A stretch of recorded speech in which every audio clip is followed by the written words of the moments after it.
So a movie from Warner Brothers about a guy who has powers and he's learning to use them, but then other people around him don't know whether to accept or reject him. No, not Batman v Superman.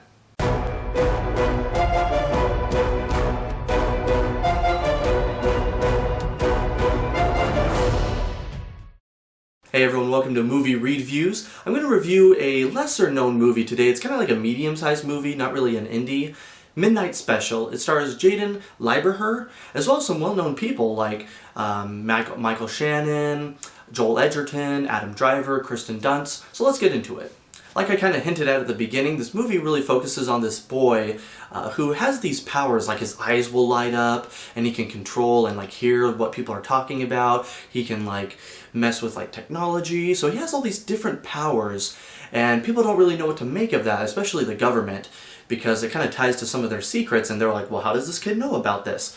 You have this cult who kind of follows him because they believe he's some kind of, who knows, like God, or, you know, this godlike being, someone who has powers. So they don't really worship him, but they embrace his powers. But his father, Michael Shannon, he's not really into the government and everyone trying to get his boy, so he's trying to protect him. So they go on the run along with Joel Edgerton, who's like a friend of Michael Shannon's character.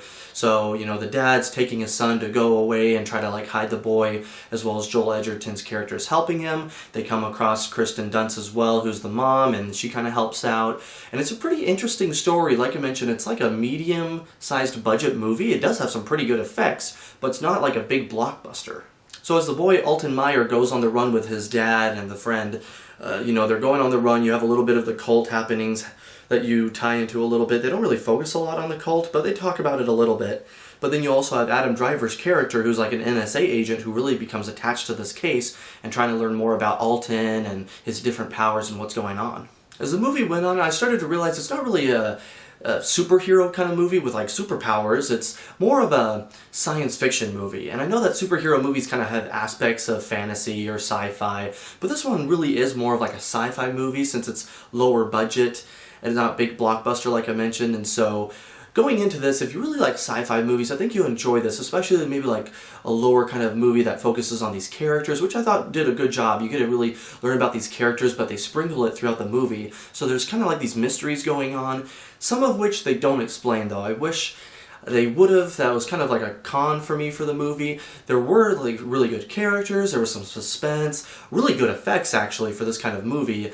But just some of the surprises, I was like scratching my head and going like, okay, does that make sense? Some of them were cool, some of them not, so it was kind of like a mix. Things get really interesting right away and you just kind of go into the story that's happening, and it only lasts a span of a few days, but they just kind of jump you into the story, so you're like trying to figure things out.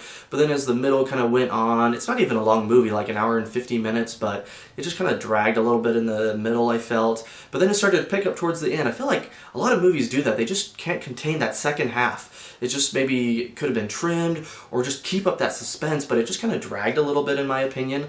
But I thought the music was good. They actually had a really good main theme song going on, like in the soundtrack throughout the movie, so that was good. Like I mentioned, the characters were good. It just wasn't like an amazing movie, but I did enjoy my time. Like I mentioned, if you're on the fence though, if you like these more self-contained, kind of character-driven sci-fi stories, I think you'll enjoy this one. As for myself, I'm going to give it 3.5 out of 5 stars. I was expecting to like it a little bit more, but to me, like a 4 or a 4.5 is like great or amazing. So I'm going to give it 3.5 stars. I thought it was good, solid movie. It had some good effects, good characters, but just kind of didn't really amaze me in all aspects. Hey, drop some comments below. Have you seen this movie? Have you even heard about it? It was kind of a limited movie and it's being expanded to more theaters, so it finally came to mine, even though it came out a few weeks ago. So I caught it late, but I bet a lot of you haven't even heard or seen of this movie. So, you know, if you like sci-fi movies, drop some comments below. Let me know what your favorite is, you know, from the past. And make sure to like this video, subscribe, comment, all that stuff, and look out for some other reviews coming out soon. Maybe even a video about like my favorite moments in Batman v Superman. Thanks so much, and I'll see you next time.